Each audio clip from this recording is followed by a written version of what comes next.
Hi, உங்கள் ராசிக்கு எல்லோரும் எப்படி இருக்கீங்க? நல்லா இருக்கீங்க நம்புகிறேன். ஸோ நம்ம இந்த லாங் வீடியோவில் எதை பற்றி பார்க்க போகிறோன்னா, ஒரு இம்பார்ட்டன்ட் வீடியோ தான் பார்க்க போகிறோம். என்னென்னா டைட்டில் பார்த்தே நீங்கள் கெஸ் பண்ணியிருப்பீங்க.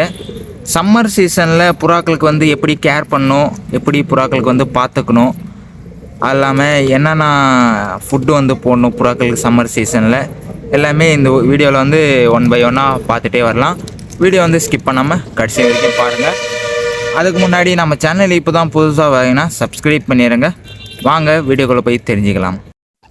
ஃபஸ்ட்டு விஷயம் என்னென்னா, கேஜ் வந்து கூலிங்காக வச்சுக்கோங்க. கேஜ் வந்து கூலிங் இல்லாமல் இருந்தால் ஏகப்பட்ட சிக்குகள்லாம் அம்மை நோய் வரும். அந்த ஒரு நிமிஷத்தினால தான் வருது. இன்னொரு விஷயம் என்னென்னா அது சொல்கிறேன். ஃபஸ்ட்டு வந்து கேஜ் வந்து எப்படி கூலிங்காக வச்சுக்கோங்கன்னா, இந்த மாதிரி தென்னை மட்டை ஓலை இருக்குல்ல, அது வந்து பச்சையாக இருக்கும். அதை எடுத்துகிட்டு வந்து கேஜ் மேலே வந்து போட்டு வைங்க. கொஞ்சம் கூலிங்காக இருக்கும் கேஜ், ரொம்ப சூடாக இல்லாமல். சூடாக இருந்தால் அதனால் அம்மை வரும் அதிகமாக. இன்னொன்று வந்து கேஜ் ப்ராப்பராக இல்லாமல் மோஷன் அதிகமாக இருக்கும்ல, அதில் கொசுலாம் அதிகமாக வரும். அதனால் சிக்குக்கு வந்து இன்ஃபெக்ஷன் ஆகி அதனால் சிக்குக்கு வந்து அம்மை வரத்துக்கு சான்ஸ் இருக்குது. அதனால் அம்மா வரும். ஸோ கேஜ் வந்து ப்ராப்பராக வந்து க்ளீனாக வச்சுக்கோங்க. இன்னொரு விஷயம் என்னென்னா, தண்ணி வந்து மோஸ்ட்லி ஒரு 3 வேளை கண்டிப்பாக மாற்றி ஆகணும். மார்னிங்கு, ஆஃப்டர்நூன், ஈவினிங் கண்டிப்பாக கம்பல்சரி வந்து தண்ணி வந்து மாற்றி வைங்க. தண்ணியில் வந்து கத்தாழை இருக்குல்ல, அது ஜெல்லு மாதிரி இருக்கும்ல, அது வந்து தண்ணியில் வந்து மிக்ஸ் பண்ணி வைங்க.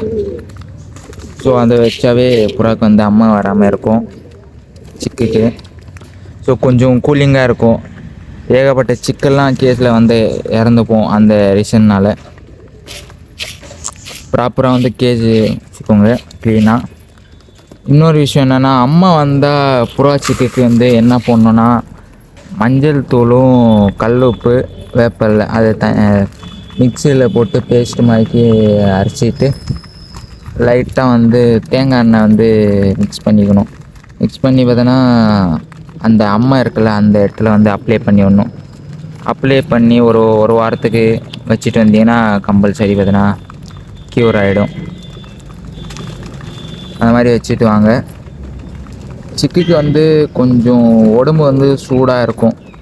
தண்ணி வந்து அதிகமாக வந்து புறாவுக்கு வந்து வச்சு விடுங்க.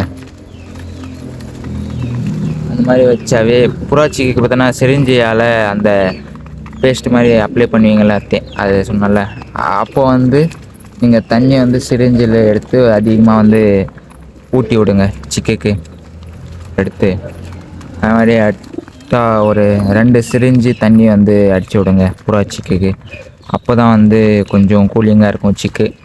அதுக்கப்புறம் அப்ளை பண்ணுறது எத்தனை நாளைக்கு அப்ளை பண்ணணுன்னா, ஒரு வாரத்துக்கு அப்ளை பண்ணுங்கள்.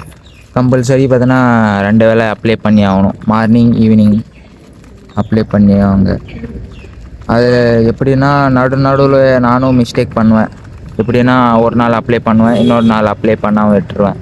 அது மாதிரி கேப் விடாமல் ஒரு வாரத்துக்கு ரெகுலராக வந்து அப்ளை பண்ணிவிட்டு வாங்க. அதே விந்துடும் காஞ்சி. அது மாதிரி பண்ணிவிட்டு வாங்க. ஏகப்பட்ட சிக்கெல்லாம் இறந்து போகும் கேஜில் அந்த ஒரு நேசனால. அம்மா வந்து எங்கெங்கே ஃபஸ்ட்டு ஸ்டார்டிங் ஸ்டேஜில் வந்து அம்மா வறுத்து நீங்கள் பார்த்து அதை அப்ளை பண்ணி விட்டிங்கன்னா கொஞ்சம் பெஸ்ட்டாக இருக்கும். சீக்கிரம் வந்து க்யூர் ஆகிடும். ஸ்டார்டிங் ஸ்டேஜ்லேயே பார்த்து வச்சு விட்டுருங்க. இன்னொன்று வந்து என்னென்னா, கேஜ் வந்து ப்ராப்பராக வந்து க்ளீனாக வச்சுக்கோங்க. கேஜ் க்ளீனாக வச்சுட்டாவே இந்த மாதிரி நோயும் வராது. அதிகமாக பார்த்தோன்னா அரிசி வந்து போடாதீங்க. நானே அரிசி தான் போட்டு வச்சுருக்கேன். என்ன ஆயிடுச்சு, ஃபுட்டு வந்து ஆயிடுச்சு, வாங்கிட்டு வந்தோம். அரிசி வந்து சம்மர் சீசனில் அதிகமாக போடாதீங்க. ஃபுட்டு எடுத்துக்கிங்கன்னா என்ன பண்ணணுன்னா, கம்பு, சோளம் அதை போடுங்க. கோதுமை வந்து மோஸ்ட்லி போடக்கூடாது, அவாய்ட் பண்ணிக்கோங்க. கோதுமை வந்து கொஞ்சம் சூடு, அதனால் அது போடாதீங்க. ஃபுட்டு அதுதான் எடுத்துக்கணும். புறாக்களுக்கு வந்து சம்மர் சீசனில் வந்து கொஞ்சம் பார்த்துக்கோங்க. ஃபுட்டு வந்து போடுங்க. ஃபுட்டு வந்து போட்டுட்டு புறா கூட கொஞ்சம் டைம் ஸ்பெண்ட் பண்ணுங்கள். அப்போ தான் தெரியும் புறாக்கு வந்து டிசீஸ் வந்திருக்கா. அதிகமாக வந்து சுக்கா நோய் வரும் சம்மர் சீசனில். அதெல்லாம் அப்படியே பார்த்து இங்கே மெடிசன் கொடுத்தீங்கன்னா க்யூர் ஆகிடும். அது மாதிரி பார்த்துக்கோங்க. ப்ராப்பராக வந்து கேஜை வந்து க்ளீன் பண்ணி வச்சுக்கோங்க. தண்ணி வந்து கம்பல்சரி அடிக்கடி மாற்றுக்குங்க, சூடு ஏறிடும். இந்த மாதிரி கட்டல் இருக்குல்ல, உடஞ்சி போட கட்டல், அந்த மாதிரி கட்டலில் வந்து நெகிழில் வைங்க, வெயில் படாத இடத்துல. அந்த மாதிரி வச்சிங்கன்னா கொஞ்சம் தண்ணி வந்து ஜில்லுன்னு இருக்கும். வைங்க. வெளியிலேருந்து வருதில்ல ஜங்கிலி புறா, வெளியிலேருந்து வருதில்ல, அந்த மாதிரி புறாக்கு வந்து கொஞ்சம் அவாய்ட் பண்ணிக்கோங்க. வெளியிலேருந்து வரதில்ல அந்த புறாலாம் நோயோடு வரும். அதனால் அதுலேருந்து டிசீஸ் வந்து எஃபெக்ட் ஆகும். அதனால் பார்த்துக்கோங்க. வெளியிலேருந்து புறா வரது கொஞ்சம் அவாய்ட் பண்ணிக்கோங்க. உங்கள் கேஸில் வந்து சேர்க்காதீங்க. நம்ம வீட்டுக்கு பார்த்தீங்கன்னா ஏகப்பட்ட காட்டுப்புறா வந்து நோயோடு வருது. என்ன பண்ண எடுத்து ஃபீடு எடுக்க வருது. ஃபீடு அவங்களுக்கு யார் போடுறாங்க? யாரும் போடல. அதுதான் வெளியே போய் எடுத்துக்கணும். அந்த ஒரு ரீசன்னால் தான். Okay, right. ஸோ சம்மர் சீசனில் புறாக்களுக்கு வந்து நீங்கள் தான் வந்து சேஃபாக வந்து பார்த்துக்கோங்க. ப்ராப்பராக வந்து கேஜை வந்து க்ளீனாக வச்சுக்கோங்க. தண்ணி வந்து அடிக்கடி கம்பல்சரி மாற்றி ஆகணும். ஸோ இந்த வீடியோ வந்து பிடிச்சிருந்தா மறக்காமல் லைக் பண்ணிவிடுங்க. இந்த வீடியோவில் டவுட் இருந்தால் நீங்கள் கமெண்டில் கேளுங்க, கண்டிப்பாக ரிப்ளை பண்ணுறோம். சரிங்க, நெக்ஸ்ட்டு ஒரு நல்ல வீடியோவில் மீட் பண்ணலாம். Bye friends.